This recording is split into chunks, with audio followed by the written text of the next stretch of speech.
வணக்கம். நாம் இப்பொழுது நான் எனது என்ற தலைப்பை பார்க்கப் போகிறோம். யான் எனதென்னும் செருக்கு அறுப்பான் வானோர்க்கு உயர்ந்த உலகம் புகும் என்று திருவள்ளுவர் கூறியிருக்கிறார். இப்படிப்பட்ட இருவகை பற்றுக்களை அறுக்க வேண்டும். முதலில் பரப்பற்றாகிய எனது என்பதை அறுக்க வேண்டும். நமக்கு தொடர்பில்லாத இவ்வுலகப் பொருட்கள் அனைத்தையும் என்னுடையது என்னுடையது என்று எண்ணி ஒவ்வொருவரும் உயிரை விடுகின்றார்கள். உடம்பை விட்டு உயிர் பிரிகின்ற போது ஒன்றாவது உடன் வருவதில்லை. உலகில் உள்ள பொருள்களில் அளவற்ற பற்று வைத்து அவைகள் முழுவதும் தனக்கே ஆக வேண்டும் என்று விரும்பி ஏங்கி ஏங்கி இழைத்து அயர்கின்றனர். அருணகிரிநாதர் கூறுவார், எனது யானும் வேறாகி எவரும் யாதும் யானாகும் இதய பவனாதீத்தம் அருள்வாயே என்று. அந்த அமுத வாக்கு மனிதனை புனிதனாக ஆக்குகின்றது. எல்லாவற்றையுமே இறைவனுடைய பொருளாக எண்ணி அமைய வேண்டும். ஒருவனுக்கு பல வீடுகள் சொந்தமாக இருந்தாலும் அவன் படுப்பது 6 அடி நீளமுள்ள இடத்தில்தானே. நம என்ற சொல்லுக்கு பொருள் என்ன? நம என்றால் மா என்னுடையது, ந என்பது இல்லை. அதாவது நம என்பது என்ன? என்னுடையது இல்லை. நம நம என்று இறைவன் திருவடியில் மலரிட்டு அர்ச்சிப்பது எனதன்று என தற்போதத்தை இழப்பதற்காகவே என்று கொள்ள வேண்டும். ஒரு பொருள் தன்னுடையதன்று என்று எண்ணுவோர்க்கு அப்பொருள் தன்னை விட்டு விலகும்போது மனக்கவலை வராது. யாதனில் யாதனில் நீங்கியான் நோதல் அதனில் அதனில் இளன் என்பார் திருவள்ளுவர். ஆதலால் பற்றற்றவனே பரமஞானி. அவனுக்கு இன்பமும் துன்பமும் எய்த மாட்டாது.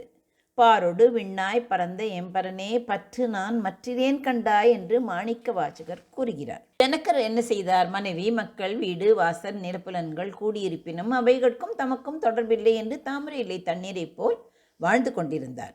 மனிதன் என் வீடு என் நிலம் என்று அறியாமையால் புலம்பி புலம்பி வாழ்கின்றார். பாவங்கள் பல செய்து ஒரு கிழவி நரகில் தீயிடை கிடந்து நெளியும் புழுவைப் போல துடித்து கொண்டிருந்தாள். அவ்வழியே ஒரு தேவதூதன் சென்றான். அதனை பார்த்த அந்த கிழவி, ஐயா புண்ணியமூர்த்தி, என்னால் இந்த நரக வேதனை தாங்கவே முடியவில்லை. உனக்கு கோடி புண்ணியம் உண்டு.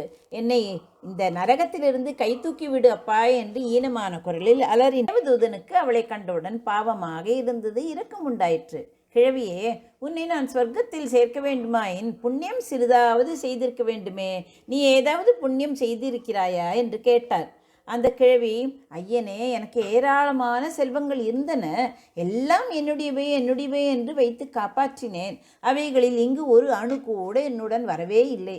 அறியாமல் கெட்டேன். கருணாநிதியே, பொறுக்க முடியாத வேதனையால் தவிக்கும் என்னை சிறிதாவது காப்பாற்றேன் என்றாள். உடனே தேவதூதன் என்ன சொன்னான்? கிழவியே, ஒன்றுமே தர்மம் செய்யவில்லையா நீ இத்தனை நாளில் என்று கேட்டான். கிழவி உடனே, கண் தெரியாதவர்கள் வந்து கேட்டால் காலனா போடுவேன் என்று கூறினாள். உடனே தேவதூதன், நல்லது, காலனாவது தந்தனியே என்று கூறினான். உடனே கிழவி, காலனா போட்டு நான் என்ன செய்வேன் தெரியுமா? 4 அணா எடுத்துக்கொண்டு விடுவேன் என்று கூறினாள். தேவதூதன் உடனே, அடப்பாவமே, கண்ணில்லாதவர்க்கு உபகரிக்க வேண்டாமா? எறும்புக்கு நொய்யரிசி போட்டாயா என்று கேட்டான். கிழவி, இல்லை இல்லை, நெருப்பு தான் போட்டேன் ஐயா. நான் செய்த பாவங்களுக்கு அளவே இல்லை. இப்போதுதான் அறிகின்றேன். என்னை மன்னித்து கரையேற்றுங்கள் என்று கூறினாள். தேவதூதன் உடனே, அம்மா, ஒரு சிறிதும் புண்ணியம் செய்யாதார் புண்ணிய உலகை அடைய மாட்டார்கள். கடுகு நுழைய இடமிருந்தால் கடப்பாறையை கூட நான் நுழைப்பேன். அணுவளவும் தர்மம் புரியாத உன்னை நான் எப்படி காப்பாற்ற முடியும் என்று அவன் கூறினான். உடனே கிழவி, ஐயா, இப்போது நினைவுக்கு வருகின்றது. ஒரு நாள் நான் வாழைப்பழம் சாப்பிட்டு கொண்டிருந்தேன். அப்பொழுது அந்த வாழைப்பழம் சாப்பிடும்போது ஒரு பழத்தில் பாதி அழுகி இருந்தது. அந்த அழுகிய பாதியுடன் அழுகாத பாதியையும் சேர்த்து ஒரு பிச்சைக்காரிக்கு போட்டேனா, நினைவுக்கு வருகிறது என்று கூறினாள். உடனே தேவதூதன் நல்லது என்று கூறினார். அங்கு அந்த பாதி வாழைப்பழம் வந்து நின்றது. அந்த பாதியில் பாதியை தேவதூதன் பற்றி கிழவியை மற்ற பாதியை பற்றுமாறு செய்து அதன் மூலம் அவளை நரகில் நின்றும் எடுத்தார். நரகிலே இருந்த 3-4 பாவிகள் கிழவியின் காலை பற்றி கொண்டார்கள். கிழவி தொடக்கத்தில் அதனை அறியவில்லை. தேவதூதன் மெல்ல அவளை மேல் உலகிற்கு கொண்டு போகும் பொழுது கிழவி தன் காலை பற்றி கொண்டு வருபவர்களை கண்டு கோபம் கொண்டாள். ஏய், என் வாழைப்பழத்தை பற்றி கொண்டு நான் சொர்க்கம் போகின்றேன். நீங்கள் யார் என் காலை பற்றி கொண்டு வருகின்றீர்கள்? பொங்கல் பொங்கல் என்று கூறினாள். உடனே தேவதூதன், அடே கிழவியே, தர்மம் செய்த பழத்தை என்னுடையது என்று கூறுவது பொருந்துமா? உன் பழத்தை நீயே பிடித்துக்கொள் என்று விட்டு விட்டார். கிழவி என்ன செய்தாள்? பழையபடியே நரகில் விழுந்து விட்டார். ஆகவே எனது எனது என்ற எண்ணம் உள்ளோர் அருள் உலகம் அடைய மாட்டார்கள்.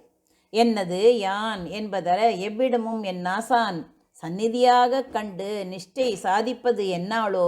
என்னது யான் என்னலற்றோர் எங்கிருந்து பார்க்கினும் நின் சந்நிதியாம் நீ பெரியசாமி பராபரமே என்கிறார் தாயுமானவர். யான் எனது என்னும் சொல் இரண்டும் கேட்டாலன்றி தோன்றாது சத்தியம். நன்றி, வணக்கம். உமா பாலசுப்ரமணியன்.